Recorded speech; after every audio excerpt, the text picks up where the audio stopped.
नाज़रीन, सियारे जी मौसम शुरू थींदे ही हैदराबाद में गैस जी अणेलानियल लोड शेडिंग में वाध थी वई आहे, जंहिं सबब शहरी काठियूं ऐं गैस सिलेंडर ख़रीद करे रद्द पचा करण ते मजबूर आहिनि। उन सिलसिले में ॾिसूं था SS न्यूज़ जे रिपोर्टर एजाज़ लगारीअ जी ही रिपोर्ट।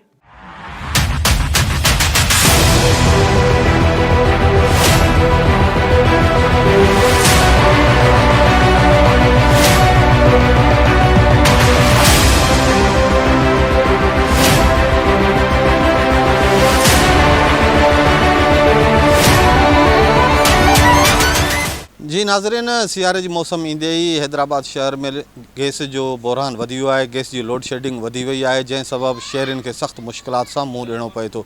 सुबुह जो ई नेरनि हुजे या मंझंदि जी मानी, चाहे तोड़े राति जी मानी, गैस न हुजण जे करे शहरियुनि खे सख़्तु तकलीफ़ सां मुंहुं ॾियणो पए थो। हैदराबाद जी कहिड़ी बि हर कॉलोनी में गैस जो बहरान आहे, जिते इहो बहरान हल करण जी ज़रूरत आहे। अचो त इन सिलसिले में हितां जे शहरियुनि सां ॻाल्हायूं त हिननि जो छा चवणु आहे।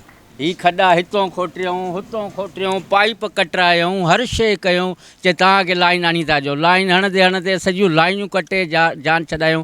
बाक़ी चयो त गैस बाबा असांखे पाणी थो अचे लाइन में, लो वारी लाइन ॾेई वरी चयो सर असांखे हिन में ॾियो गैस, भला तव्हां जेको हाली हुतों कढी।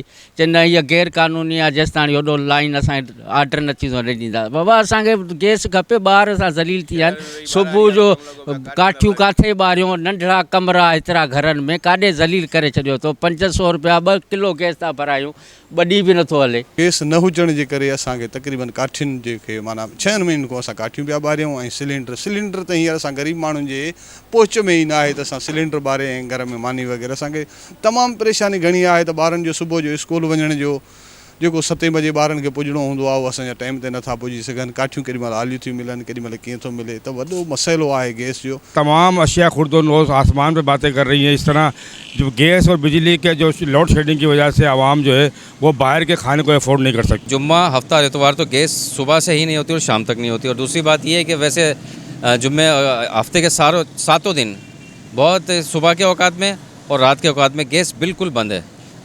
इससे ये हो रहा है कि हमारी परेशानी में इजाफा इस तरह से हुआ है कि हमें तमाम तर खाना जो है वो बाहर से मंगाना पड़ता है।